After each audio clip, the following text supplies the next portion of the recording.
Hi, welcome and welcome back cuties. मैं शिक्षा और मैं आज फिर से आ गई हूँ मेरा एक नया वीडियो लेके। मैंने अपने पिछले वीडियो में सुनाया था कि मेरा हॉस्टल का पहला दिन कैसा गया था और आप सब लोगों ने मुझे बहुत सारा प्यार दिया है और इसलिए मैं फिर से सुनाऊंगी मेरे हॉस्टल का एपिसोड 2। बाहर बहुत बारिश हो रहा है और अभी घड़ी में बज रहे हैं रात के 1। सुबह मैं बिल्कुल वीडियो नहीं बना पाती हूँ क्योंकि सब इतना यहाँ वहाँ से गाड़ी का हॉर्न, और मुझे लगता है ऑनेस्टली जो लोग वीडियो बनाते हैं शायद वो लोग रिलेट कर पाएंगे। मुझे लगता है जब भी मैं वीडियो बनाती हूँ तभी दुनिया का सारा गाड़ी, सारा चीज़, मतलब जो भी आवाज़ करता है उसी टाइम में होता है और मैं बहुत इरिटेट हो जाती हूँ। मुझे बिल्कुल अच्छा नहीं लगता। अभी भी मैं आप लोगों के लिए वीडियो बनाने बैठ गई हूँ और बाहर हो रहा है बहुत बारिश, पर फिर भी वी विल मैनेज। तो चलते हैं अपने हॉस्टल के एपिसोड नंबर 2 पे। और वीडियो के शुरू में मैं बोलना चाहती हूँ, मैं अभी स्लोली ग्रो कर रही हूँ यूट्यूब में। उतना नहीं, पर मुझे लगता है कि कभी ना कभी मैं ग्रो हो जाऊँगी और इसके लिए जो चाहिए वो है आप लोगों का ढेर सारा सपोर्ट। जो लोग मुझे पहले से जानते हो वो लोग मेरे वीडियो को शेयर कर देना, अच्छा लगे तो लाइक कर देना, कमेंट कर देना, और सब्सक्राइब नहीं किए हो तो ज़रूर सब्सक्राइब कर देना। और जो लोग मुझे नया देख रहे हो वो लोग मुझे फेसबुक और इंस्टाग्राम में फॉलो करना मत भूलना, ज़रूर फॉलो करना। और मेरा कंटेंट अच्छा लगे तो लाइक करना और कमेंट ज़रूर करना ताकि मुझे भी पता चले और मुझे भी एनकरेजमेंट हो और मुझे बहुत सारा मोटिवेशन मिले नया वीडियो बनाने के लिए। तो देरी ना करके चले जाते हैं अपने हॉस्टल वाले स्टोरी का एपिसोड 2 में। तो जैसे कि मैंने लास्ट टाइम छोड़ा था कि मैं घर चली गई थी, तो फिर मेरे पेरेंट्स ने बहुत समझाया कि वहाँ पे रहो, एडजस्ट करना सीखो। मेरी मम्मा तो बहुत रो रही थी। मेरी मम्मा बोल रही थी कि नहीं, उसको घर वापस लेके आ जाते, पर पापा ने अपना माइंड स्ट्रॉन्ग किया। पापा ने खुद को समझाया, साथ में मम्मी को भी समझाया कि जो भी हो रहा है मेरे फ्यूचर के बेहतरी के लिए ही हो रहा है। फिर पापा मुझे हॉस्टल छोड़ के गए। मैं उस दिन भी बहुत रोई थी, पर मुझे था कि मुझे एडजस्ट करना है, कुछ भी हो जाए मुझे वहाँ पे एडजस्ट करना है। और मैं 3-4 दिन लेट गई थी तो सब मेरे दोस्त जो है वो एडजस्ट कर चुके थे तब तक, और मुझसे एडजस्टमेंट नहीं हो पा रहा था। मैं स्कूल पे गई, सब अपना बुक कर लिए सीट वगैरह, दोस्त कुछ बना लिए। मेरे भी दोस्त बने थे, ऐसा नहीं कि मेरे दोस्त नहीं बने थे, पर पहले नहीं बने थे। हमारा जेन भी नया था तब, तो उतना अरेंजमेंट अच्छा नहीं था, पर जो भी था हम लोगों के लिए वही दुनिया था। और हम लोग गए और हमारे क्लास में तब बेंच नहीं था। पहले तब नीचे बैठा करते थे, हम नीचे शतरंज बिछा के हम सब लोग नीचे ही बैठते थे। फिर हमारे क्लास में चेयर आया, मतलब हम चेयर में बैठते थे, बस चेयर ही था, सामने कोई बेंच वगैरह कुछ नहीं था। पर दैट वाज फन। उस टाइम हम लोगों को मज़ा आता था चेयर में बैठने के लिए। टीचर्स लोग आते थे, हम लोगों से इंट्रोडक्शन वगैरह लेते थे, किसको क्या आता है, कौन गाना गा सकता है, कौन डांस कर सकता है, सब ऐसे पूछते थे। और सबसे जो मेरे लाइफ का ब्लेसिंग मैं समझती हूँ, मुझे पहली बार लगा कि मुझे गाना गाना आता है, वो भी हॉस्टल के ऐसे ही किसी इंट्रोडक्शन में। हमारे स्कूल के एक टीचर थे, कंप्यूटर सर, तो सर आए और हम लोगों से बोले कि किसको क्या क्या आता है। तो और सर तब आए और पूछे कि तुमको क्या आता है, और मैंने बोला कि सर मुझे गाना गाना आता है। तो मैं खड़ी हो गई गाना गाने के लिए। और इसके पहले मैं गाना नहीं गाती थी, मतलब हाँ गाती थी थोड़ा बहुत, पर उतना प्रोफेशनली नहीं कभी गाया। मतलब मुझे नहीं लगता था मुझे गाना गाना आता है, पर मेरी मम्मा बहुत अच्छा गाना गाती है। मेरी मम्मा गाना सीखती भी थी पहले, तो मेरी मम्मा को गाना गाना आता था। तो उनका ही सुन के तो मैंने जो याद किया था वही बस मुझे आता था। मैंने तेरे बिन वाला गाना गाया था, वो सोनू निगम और श्रेया घोषाल का जो गाना है, तेरे बिन।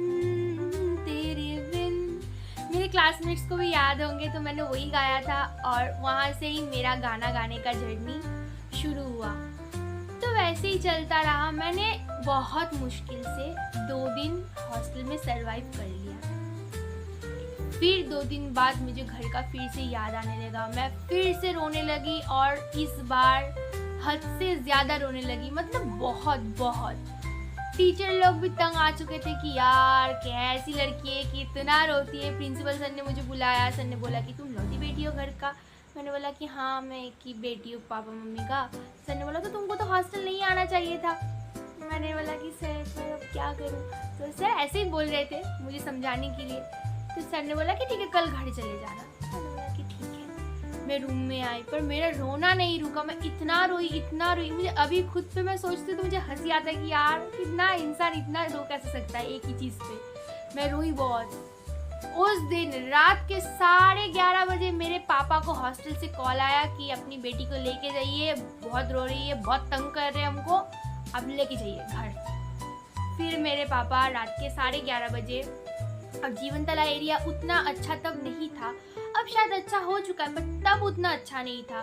पापा 6-7 मतलब दोस्त, चाचू, मामू सबको साथ लेके गए ताकि कुछ मतलब रास्ते में दिक्कत नहीं हो। और रात के 12 बजे मुझे हॉस्टल से लेके आए घर। मैं इतना रोई यार भगवान। और इस बार जब मैं घर आई थी तो मैंने सोच के रखा था कि इस बार मैं आई हूँ और मैं नहीं जाऊँगी हॉस्टल। मुझे नहीं जाना, वो मुझे जेल जैसा लगता था। और मुझे सबसे बुरा यही लगता था कि मैं मम्मी को छोड़ के कैसे रह सकती हूँ। मतलब मम्मी मुझे खिला देती थी, मुझे खुद से खाना नहीं आता था, बर्तन धोना नहीं आता था, कपड़ा धोना नहीं आता, कुछ भी नहीं आता था। तो मैं कैसे रह सकती थी वहाँ पे। तो मैंने फाइनल कर दिया घर पे कि मुझे नहीं जाना, आप लोग कुछ भी कर लो, जो भी कर लो, मुझे घर पे ही रहना है, मुझे हॉस्टल नहीं जाना है। पर पता नहीं क्यों आगे आगे जब मैं बोलूँगी तब आप लोगों को पता चलेगा। मैं हॉस्टल को छोड़ना ज़रूर चाहती थी, मुझे नवोदया में पहले रहना नहीं था, पर पता नहीं शायद वही मेरा डेस्टिनी था। मैंने नवोदया को छोड़ने को बहुत कोशिश किया पर जेएनवी ने मुझे कभी नहीं छोड़ा, कभी नहीं। 6 पे 7 में मैं इतना रोई पर फिर भी मैं हॉस्टल नहीं छोड़ी। उसके बाद 10th में भी मैंने सोचा था कि मैं स्कूल छोड़ दूँगी, सब डिसाइड हो चुका था, पर फिर से मैं लौट के आ गई अपने हॉस्टल में। फिर से मेरे पापा मुझे हॉस्टल में रख के आए। मैं बहुत रोती थी उस टाइम मम्मा को कि मुझे नहीं जाना है। मेरी मम्मा दिल पे पत्थर रख के मुझे हॉस्टल में रख के आई कि जाओ वहाँ पे तुमको अपना फ्यूचर बनाना है, सेल्फ इंडिपेंडेंट बनना है। तो मैं हॉस्टल गई और पहली बार मैं 1 महीना सरवाइव कर लिया मैंने हॉस्टल में। और सच बताओ तो वहाँ पे जो सीनियर्स दीदी थे कुछ बहुत सपोर्टिव थे, मुझे बहुत संभाले, मेरा बहुत ख्याल रखा। और उन सब में से एक दीदी के साथ मेरा अभी भी कांटेक्ट है, तियाशा दी। मैं मिलाऊंगी अपने ब्लॉग में कभी उनसे। बहुत अच्छी थी, मुझे बहुत ख्याल मैंने रखा उन्होंने। और जो टीचर्स थे बहुत हेल्पफुल थे। उस टाइम में जो हाउस मिस्ट्रेस थी हमारी पीटी मैम, मुक्ता मैम, मुझे बहुत मेरा ख्याल रखा, मेरा बहुत सपोर्ट किया। और हर पेरेंट्स डे में, हमारा महीने में 2nd सैटरडे को पेरेंट्स डे होता है, तो हर पेरेंट्स डे में मुझे 2-3 दिन के लिए घर जाने के लिए छुट्टी देते थे। और मैं ऐसे ही हर महीने में पेरेंट्स डे को घर जाया करती थी। और ऐसे धीरे धीरे मैं हॉस्टल में एडजस्ट हो गई। तो हॉस्टल जाके जो पहला याद मुझे बहुत अच्छे से मेरा मेमोरी में है वो है कि हम लोग मूढ़ी चाट खाते थे। जो नवोदयंस है या हॉस्टलर्स जो भी है वो लोग रिलेट कर पाएंगे कि muri chaat is the most famous recipe in the hostels. मतलब इट्स अ हेवनली डिश। अब घर में सब रहता है, सब खीरा रहता है, टमाटर सब रहता है, चाट बनाने का जो चीज़ है सब रहता है, पर वो दोस्त, वो माहौल नहीं रहता है कि काट के बना के खाओ। इंग्रेडिएंट्स बहुत है बनाने के लिए, पर वो जो माहौल में जो टेस्ट बनता था ना मूढ़ी चाट का, वो कहीं नहीं मिलेगा, कहीं नहीं, दुनिया में कहीं नहीं। और हम लोगों ने सोचा था कि ज़िंदगी में कुछ नहीं कर पाए तो हम लोग ठेला लगा के मूढ़ी चाट बेच लेंगे, बहुत अच्छा बिकेगा वो। इतना कॉन्फिडेंस था हम लोगों में। तो जो भी हो, तो हम लोग दीदी लोगों के साथ एक साथ रहते थे और पेरेंट्स डे में घर से आता था अच्छा खाना। मतलब पूरे महीने में वही एक ही ब्रेकफास्ट। मतलब हम लोगों को ना रोज़ वैसे घुगनी मिलता था। घुगनी को हिंदी में क्या बोलते हैं मुझे नहीं आता। तो घुगनी मिलता था, पोहा घुगनी, ब्रेड घुगनी, सबके साथ मूढ़ी घुगनी मिलता था। और बिल्कुल अच्छा नहीं लगता था, बिल्कुल नहीं। लंच में मछली चिकन वगैरह मिलता था, पर घर जैसा टेस्ट इट्स नॉट पॉसिबल। तो पेरेंट्स डे में सबके घर से अच्छा खाना आता था। और हम लोगों को हॉस्टल में होम कुक फूड लाना अलाउ नहीं था कि जो है मम्मी पापा के साथ खाओ और वही घर भेज दो, पर हॉस्टल नहीं लाना है। तो हम लोग क्या करते थे, अलग कटोरी में पहले ही थोड़ा थोड़ा खाना पैक कर लेते थे कि रात को खाया जाएगा। वही छुप छुप के ला के अपने टैंक में घुसा के रख के ताला मार देते थे। मार के फिर अपने मम्मी पापा के पास चल जाते थे, खाना वाना खाते थे, फिर थोड़ा रोना धोना होता था। और सबसे मज़ेदार बात, अभी पता नहीं हॉस्टल में क्या होता है, क्योंकि अभी सच बताओ तो नवोदया पहले जैसा फील नहीं होता है। हम लोग जब बच्चे थे और हॉस्टल में रहते थे नवोदया में, तो वो अलग ही फीलिंग्स था। अभी वो फील नहीं आता, अभी लगता है बहुत कुछ चेंज हो गया है। और बच्चे लोग भी अभी जो हॉस्टल्स में है वो लोग शायद पहले जैसा फन नहीं कर पा रहे हैं, क्योंकि अभी हॉस्टल में बहुत कुछ आ गया है। स्मार्ट लैब आ गया है, टैब वगैरह मिलता है, अच्छा बहुत सारा फैसिलिटीज़ है। हम लोगों के टाइम में हॉस्टल में आधा टाइम करंट नहीं रहता था, इलेक्ट्रिसिटी नहीं रहता था। पानी पीने के लिए हम लोगों को एकेडमिक्स आना पड़ता था, एकेडमिक्स से पानी भर के हम लोग लेके जाते थे। और सच बताओ तो ये हम लोगों के लिए सज़ा नहीं था, मज़ा था। हम लोगों को अच्छा लगता था। डिनर के बाद हम लोग मतलब मेट्रन मैम के साथ आते थे। एकेडमिक्स आना तब हम लोगों के लिए एक बहुत बड़ा अचीवमेंट था कि रात को डिनर के बाद हम लोग एकेडमिक्स जा रहे हैं। ये अचीवमेंट था दोस्तों हमारे लिए। तो जो भी हो, फिर आते पेरेंट्स डे में वो खाना वाना सब हम लोग टैंक में स्टोर करके रखते थे। फिर मम्मी पापा चले जाने के बाद हम हॉस्टल आते थे।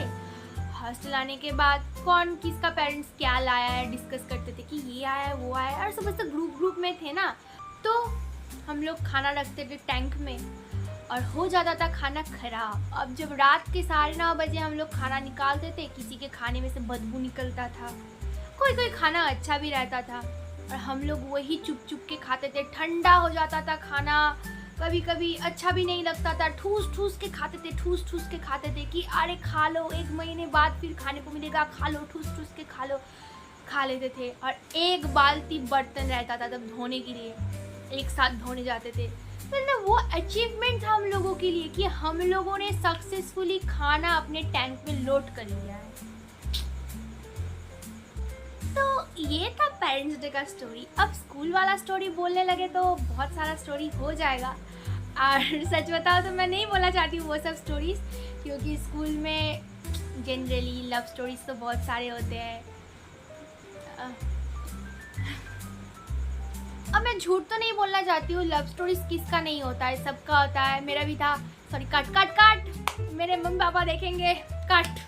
तो स्कूल में हम लोग जो मस्ती करते थे उसी के बारे में बोलेंगे, वो टॉपिक छोड़ दो। तो हम लोगों में ये था कि टीवी देखने को मिलता था सैटरडे को और संडे को, और तब हम लोग ये प्यार तूने क्या क्या आता था MTV में, और स्टार प्लस में आता था इश्कबाज। ये देखने का क्या क्रेज था भाई। मतलब सीनियर लोगों के पास रिमोट रहता था, हम लोगों के पास नहीं रहता था। हम जूनियर थे तब हम नीचे बैठते थे और सीनियर लोग ऊपर बैठते थे, यही रूल्स था तब का। तो हम लोग नीचे बैठते थे और जो सीनियर लोग लगाती थी हम लोग उसे चाव से देखते थे। जो सीरियल जिंदगी में नहीं देखे, सीरियल कभी जो देखता भी नहीं है, वो सब बैठ जाते थे साथ में देखने के लिए इश्कबाज, दिल बोले ओबेरॉय, जादू है जिनका, मतलब कुछ भी जो चलता था, मतलब टीवी स्क्रीन चला वो सब भागे भागे देखने के लिए चले गए। खाना वाना खा के साथ में मूवी वगैरह लेके चले गए ऊपर टीवी देखने के लिए। क्या हो रहा है टीवी में? प्यार तूने क्या किया। क्या चल रहा है? इश्कबाज। ये सब सीरियल वगैरह हम लोग देखते थे, पक भी जाते थे, अच्छा भी नहीं लगता था, पर क्या करेंगे, सीनियर लोग दिखाती थी तो देखना पड़ता था। मस्ती हम लोग बहुत किए, क्लासमेट के साथ हो चाहे सीनियर लोगों के साथ हो। पर उस टाइम का एक बात था, हम लोग सीनियर लोगों को बहुत रिस्पेक्ट करते थे। मतलब हम लोगों को लगता था कोई भगवान आ गए, हम लोगों का बस इनको रिस्पेक्ट करना है। मतलब ऐसे सर उठा के नहीं देखते थे, ऐसे स्टैंडर्डाइज पोजीशन में खड़े रहते थे और ऐसे सर नीचे करके हम लोग को बात करना पड़ता था। ये रूल्स था तब का, समझो यार। इमोशंस, गुस्सा आता था पर क्या करें, वही था रूल्स, और हम लोग मानते भी थे।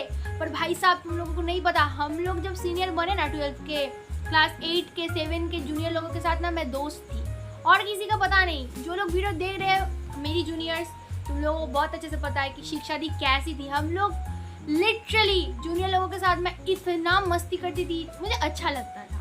ये नहीं बोल रही हूँ कि मैं उन लोगों की वजह से मैं गई या ऐसा कुछ अपना पॉपुलैरिटी बढ़ाने के लिए मैं जाती थी, नहीं। मुझे अच्छा लगता था जूनियर लोगों के साथ टाइम स्पेंड करने का, वो प्यार, वही तो याद रहता है हॉस्टल के बाद। क्योंकि सच बताओ तो मुझे लगता है कि सीनियर जूनियर करके क्या ही उखाड़ लेंगे हम लोग। जो रहना होगा वो मेमोरी रहेगा, उन लोगों को भी याद रहेगा कि शिक्षा दी बोल के कोई थी, मुझे भी याद रहेगा कि मेरा ये जूनियर था, हम लोगों ने अच्छा टाइम स्पेंड किया।